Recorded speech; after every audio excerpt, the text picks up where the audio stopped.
Dear Dave Chappelle, I wanted to write you a letter, but I don't have time for it because I work for, what I don't deserve, I guess. So I wanted to say I'm on your side. I believe in systemic racism. And I also believe in misplaced anger. And I think that Kellyanne Conway and Sarah Huckabee Sanders and Kaylee McEnany and definitely Laura Ingraham, my favorite, as well as the gallery of white Karens, have really exposed something really ugly about the intersection of whiteness and being a female. And I think that thing is, and again, I'll just invoke the best name of them all, Ivanka Trump, is complacency. I think that it's really easy to misplace anger at and put it on white women, as it sounds almost like from white men you do expect aggression and you expect violence, and from white women it almost feels like their complacency, being complicit, is even more disgusting than perpetrating violence, and I think that's wrong.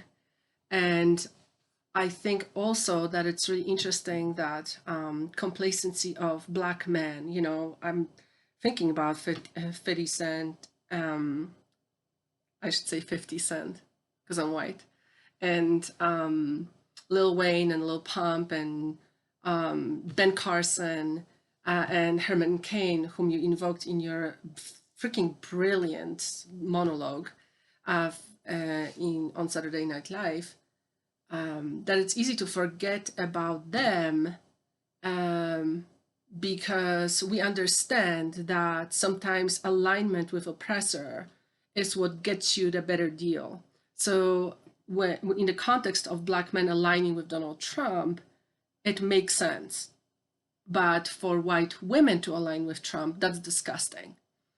And of course, like the block of black women who are unequivocally and unapologetically against racism and misogyny, as they are sitting at the intersection of those two forms of oppression, I think it's easy to basically say, wait, why white women won't do the right thing like black women do?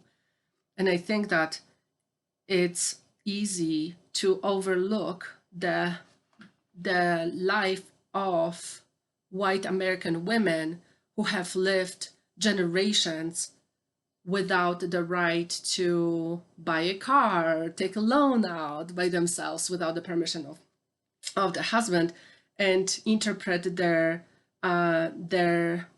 passive alignment, sometimes very active alignment.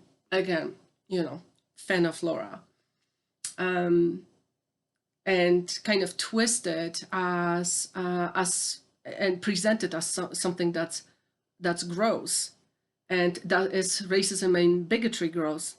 Absolutely. Again, I have been on receiving end of that as an immigrant, and I think that we have to be a little bit more careful with how powerful your speech has been. I mean, I bawled my eyes out, um, that we still have to be acknowledging the different intersections and in those places, especially where where disenfranchisement has took a form of alignment with the strongman. I love your comedy and I love your activism. I think that um, we need more Dave Chappelle's to speak to our common sense and to our hearts. And so I guess it was even more interesting, and definitely like my attention was hung on this moment of really choosing white women as in a way scapegoats of what has been going on. And again, are white women innocent? No, it goes, oh my gosh. I mean, some of the most painful parts of American history are embedded in women, white women's want to be recognized and want to be heard and aligning with the oppressor. You know, Emmett Till just comes to mind automatically, and this whole painful story of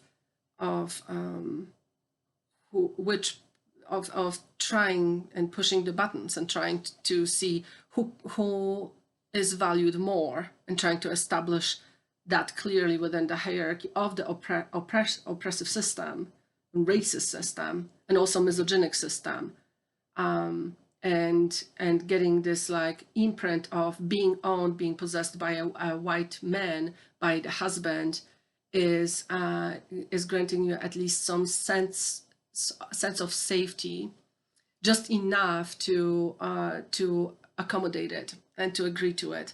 And I think you know, I work in the field of domestic violence. I think I see that all the time.